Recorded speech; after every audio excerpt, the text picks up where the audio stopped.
हरे भरे जंगलों से घिरे एक छोटे से गांव में नंदू नाम का एक मासूम बच्चा रहता था। उसकी बड़ी बड़ी आंखों में हमेशा जिज्ञासा झलकती और चेहरे पर मासूमियत की मुस्कान रहती।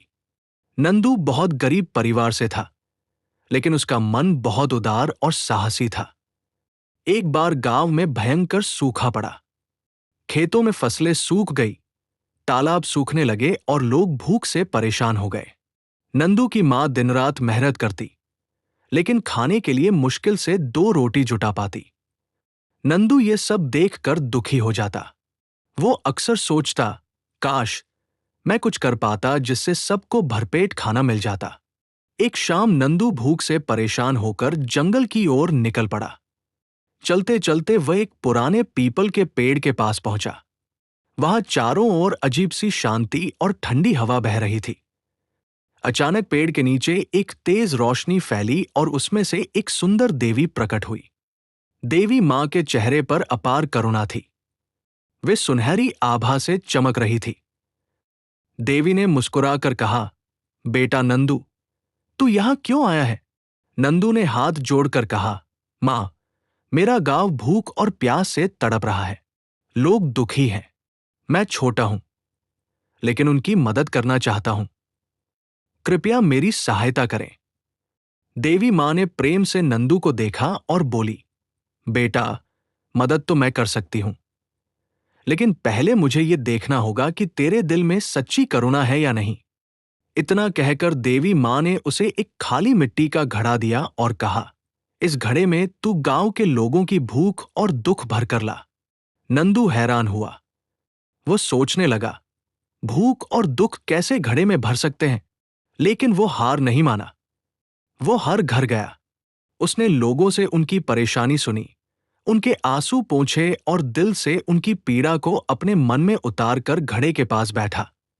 धीरे धीरे घड़ा खुद ब खुद भरता गया।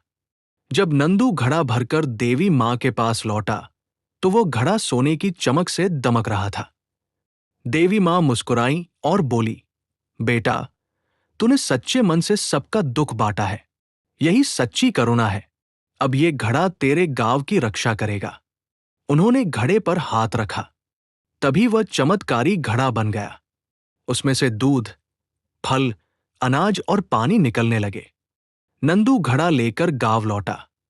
सब लोग आश्चर्यचकित रह गए जब उस घड़े से हर किसी के लिए भरपूर भोजन और पानी मिलने लगा। बच्चों के चेहरे पर मुस्कान लौट आई। किसान फिर से खेती करने लगे और गांव में सुख समृद्धि छा गई। लोग कहते, ये सब नंदू और देवी मां की कृपा से हुआ है। लेकिन कुछ समय बाद गांव के कुछ लोग लालची हो गए। वे सोचने लगे, अगर ये घड़ा हमारे पास रहे तो हम अमीर बन जाएंगे। उन्होंने नंदू से घड़ा छीनने की कोशिश की। नंदू डर गया और रोते हुए देवी मां को पुकारने लगा। तभी अचानक तेज प्रकाश के साथ देवी मां प्रकट हुई। उन्होंने क्रोध से कहा, जिस गांव ने लालच को अपनाया, वहां घड़े का जादू काम नहीं करेगा। इतना कहते ही घड़ा खाली हो गया। सब लोग घबराकर नंदू से माफी मांगने लगे। नंदू ने हाथ जोड़कर कहा, मां, ये मेरे गांव वाले हैं।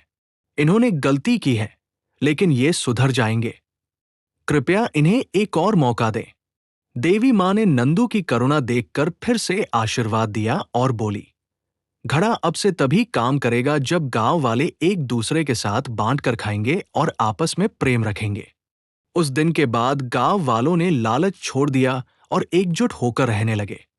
घड़े से हमेशा सबके लिए भोजन निकलता, लेकिन किसी ने कभी अकेले उसे हड़पने की कोशिश नहीं की।